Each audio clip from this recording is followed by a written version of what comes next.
So we're going to do the first of 3 exercises. The first one is going to be able to help you shift anxiety in the moment into positive, productive energy. So you have this amygdala of your brain, your fear and anxiety center. To your body, stress is stress, and it responds the same way. It doesn't matter what's going on, emotional stress, circumstantial stress. It has one response to protect you, and that is with adrenaline and with cortisol. You guys have heard about cortisol.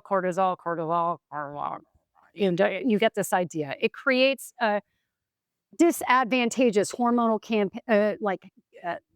cascade of events that is going to prevent fat loss. I want to nail it down for you because it gets thrown around so much you don't understand. The more cortisol is out, insulin balances it. Insulin in your bloodstream, the job is to pull glucose into your muscles. If insulin is busy doing that, no fat can be used for fuel during that time. It's a different energy system. We are all burning fat right now for fuel, primary energy systems. Some of us are better than others at it. So if you want long-term weight loss, what you're trying to do is make yourself more insulin sensitive. It takes less insulin to do that job so you can go back to fat burning. You get the idea? So if we do not deal with stress and your baseline cortisol level, if we do not have fast ways to shift anxious moments, overwhelmed moments into something useful and productive, it doesn't matter what you do, you're going to always revert back because your hormones are working against you. Do you get the idea? So the first one we're going to do is something called physiological sigh. Physiological sigh, some of you have heard of. Huberman does it. People do it. It's going to be 2 breaths and a big long exhale. I'm going to show you once, but we're going to add some secret sauce into it. Are you ready? Okay, so it's going to look like this. It's going to be deep breath. And you think you're done, but there's always room for more in life. Deep breath. And big exhale. Really good. Now, hold please. What I would like you to do is think about what would be awesome. What would be extraordinary? Something you could accomplish this year or at some time. I want you to picture yourself in a moment of the extraordinary. What's something? It's accomplishment, something you do, something you become, something you are. I want you to picture yourself there. Close your eyes and picture yourself. Snapshot, picture. What's the picture? I want you to make it as vital and vibrant as you possibly can. All right, open your eyes. We're going to do this physiological sigh again. Ready? So it's inhale. Abundance, always room for more. And a big exhale. Hold here and stay in stillness. Do not do anything. Now just picture your picture. Live in stillness until you absolutely have to breathe. We might all be off on our own pace, but here we go. And when you need to breathe again, inhale and get yourself some more. Big exhale, little sound. Hold in stillness. Allow yourself to be. Feel how buzzing your body is starting to be, and picture that picture. Picture you're extraordinary. Live here as long as you can. Make it as bright as you can. And then let's get some air. Inhale. And again. Big exhale. Oh, one more time. Just picture your picture. Live in the extraordinary. Live in that stillness. Stay there as long as you possibly can. And then when you need to breathe, just let air start to come in. And then open your eyes and relax. How do you feel after that? Do you feel yourself buzzing a little, tingling a little from that oxygenation? And do you also feel in your mind like a sense of light? Like you pictured your picture. You just saw who you can be. I always say, see it so you can be it. Physiological sigh. So what just happened in your brain? We just oxygenated your body. So you feel that buzzing, and if you got up, well, now you're focused. Do you see how fast you can focus? So that mid-afternoon slump you get, or anytime, I do this before I see my kids at night when I get home, transitionally. If you're transitioning from a work day to, roommates, to partners, to whatever, few of these, and be in your best energy and be in your best self. You see how it changes you? The other one is days where we have food for thought. The reason we chew with that amygdala, it's shooting out adrenaline as well as cortisol. That adrenaline helps us power through our day, our busy, busy, busy list. But when everything's checked and it's all done and you get to the end of the day, you still have extra adrenaline around. That's why we chew. You start eating dinner and then you're not hungry, but you go for another snack and you go for another thing and you chew, chew, chew, chew, chew. It's because this is the fastest way to rest and digest. This is the fast way to get your nervous system to drop. We learned this immediately as a baby. You latched on, started sucking. The fastest pacifier, right? Adult pacifier is at night when I don't know what to do with all my thoughts, I chew. We've got to deal with our stress levels. All right. So in physiological sigh, we transferred that energy in a positive way. And do you notice how if I put a bowl of M&Ms in front of you or like a bowl of potato chips, you might not want them right now. You kind of just want water. You're full of oxygen. Anytime you're just having one of those days where you're just, I call it food for thought. You got so much on your mind. I keep walking back to my refrigerator. I'm not hungry. Doing something that requires oxygen quickly can really help. We're going to do the second thing right now. Do me a favor, wherever you're at, just stand up. I did this with the entire senior leadership of the Coast Guard. If they can do it, you can do it. These guys in suits and... Okay, so 2 ways to do this, however you're comfortable. This is called to hold as gold. You're going to take your hips back, and I just put your hands on your thighs. Your abs are deep. If you have knee issues, this shouldn't bother you because your hips are back and we should be just fine. Now, if you can, chair pose from yoga, we're going to take one arm up. We're going to take the other arm up. Make sure you feel okay. If this is too much for you, you're just going to be here or your hands behind your back. If you're okay here, you come right here. Activate the muscles between your shoulder blades, and I just want you to breathe. We're going to inhale and exhale. Your abs are deep, and your legs are starting to be annoyed. And you just inhale, exhale. Now, the important thing to do here is to not let your face do anything at all, that you are not responding. And now at this point, your heart rate is coming up, and I want you to drop a little lower. Your hips go back further. Think about taking the hips back further. Protect your knees. They're cold. But I want you to drop a little lower because why? This is what life does to us. Just when you think you're done, and when will this lady stop blathering, please, life adds a little more onto your plate. And I want to promise you that your mind will give up before your body needs to. For anybody who can, drop a little lower. And we're going to just breathe 3 more breaths. It's inhale, exhale, inhale, exhale. You've got this. Inhale, exhale, and now come on up and rest. This is goddess pose from yoga. I teach it like this, and this is what most of my clients do. This is the #1 mental well-being strategy my clients use every single day. And I just drop lower and lower and lower because your thighs, you'll notice it right away. You are, like I said, creating a stress. Your body does not know the difference between physical stress, circumstantial stress, emotional stress. So what we did is we used physical discomfort to train our brain to stop over-responding to stress in the first place. If you do this every day, or let's say 5 times a week, you will notice within a few weeks, you change. The stuff that would normally trigger you starts to roll off your back.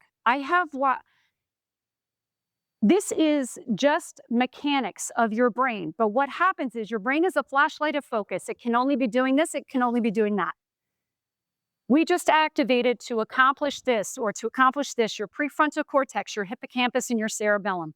For them to be activated, the amygdala has to shut off. While you were doing that, no adrenaline and cortisol was coming out. While you were doing physiological sigh, no adrenaline or cortisol was being shot out. Your body and your brain were busy doing something else. So these are 2 strategies that took you, what, 60 seconds? 90 seconds? That's doable, yes?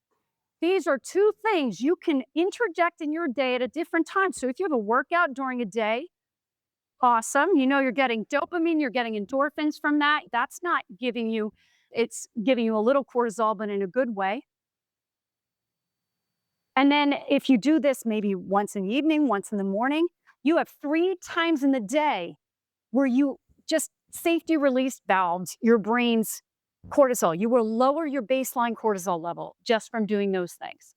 Okay. And how hard was that? You are training your body to stop over responding to stress in the first place. That is the real key. That's the one. So, this is called an isometric contraction. Anything where we're holding a challenge, it's not going to change your appearance like workout would, but it makes you strong. It let you feel your own strength and your own power, and it will keep you from over responding to stress in the first place if you do this every single day. So try it and just get ready to watch yourself grow and change. I did it 3 with you.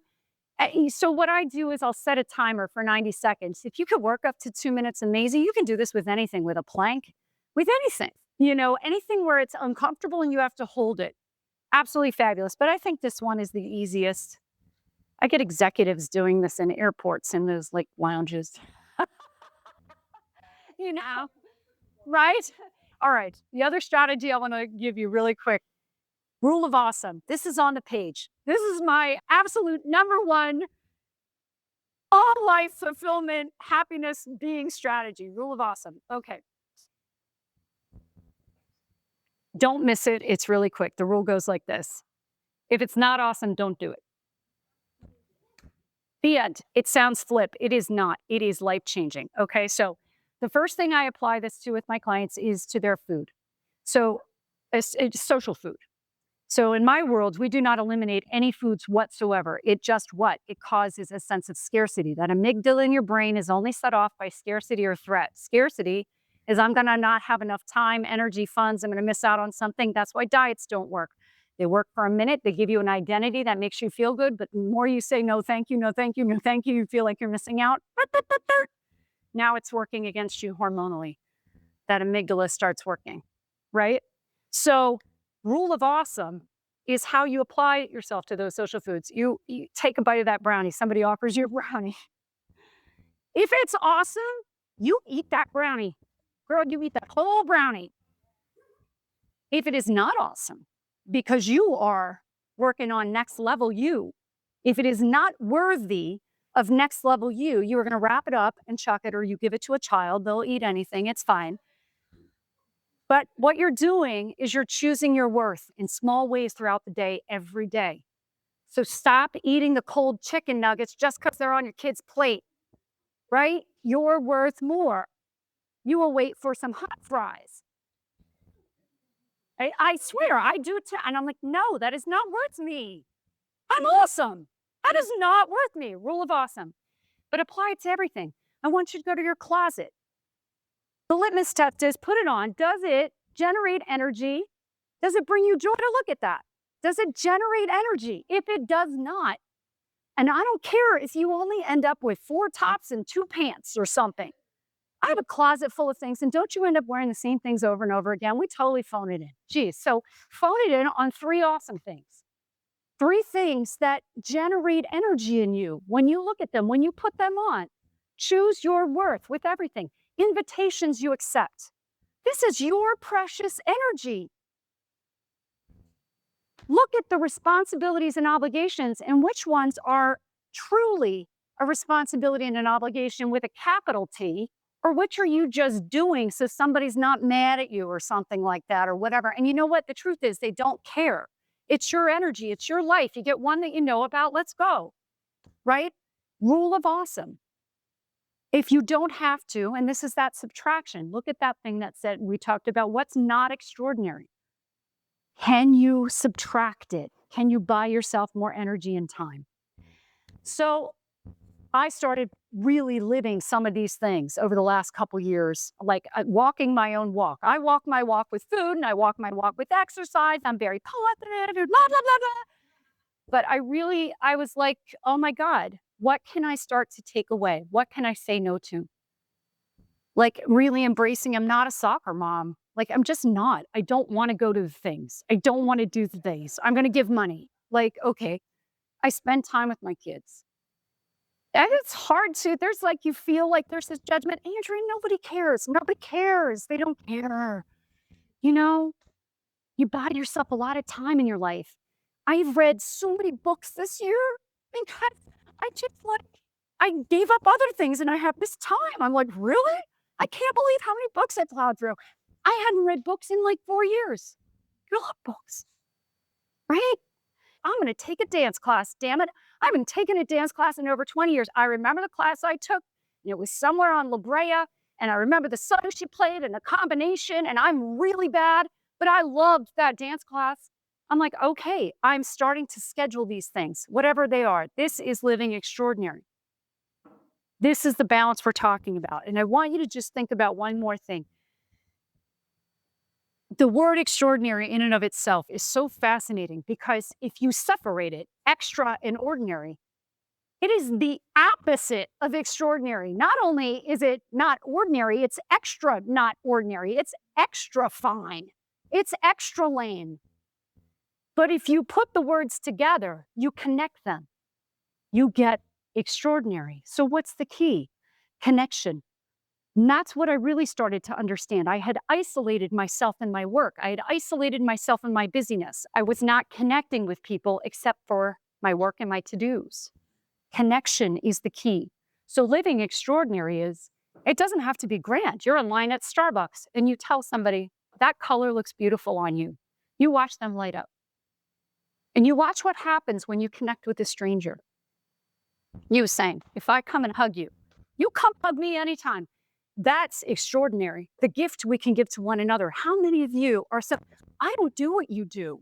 Where you go, who said I try to get to a women's event every 3 a year or something? That was you. You're awesome. Like, I don't do that for myself. That's amazing because the power in this room to lift each other and the light that's here, even with all our weight, but we have that to give and receive from each other. And we're here to learn to receive that better. That's extraordinary. That's what you do, share. So in this time of extreme disconnection, in this time of we're in our phone, stop scrolling, look up. How do you connect? Add more connection into your day. Add more connection into your time. When your brain goes, find a way back quickly. I gave you a couple. And the last thing I just want to talk to you about is ripple effect. And the idea that this light you create in yourself and this light you share with others, what happens? If I go to you, oh my God, I have to tell you something. I can't wait to tell you something. Look at her face light. See, we mirror each other. It's called Gaucher's reaction. The light you give people, they will mirror back right away. If I look at you like that and your face lights, you can't not see. Ripple effect. Everybody you bring your light to will bring their light to somebody else and somebody else and somebody else and somebody else. And culturally, my God, do we need it right now. So please, it is so beautiful that you're here. If I can help you in any extra way today, you're going to come find me and you are going to lift yourselves today, buckle up. You're going to be in your best energy and you're going to go forward and you're going to make a difference, not only for yourself, but in this world. And for that, I thank you.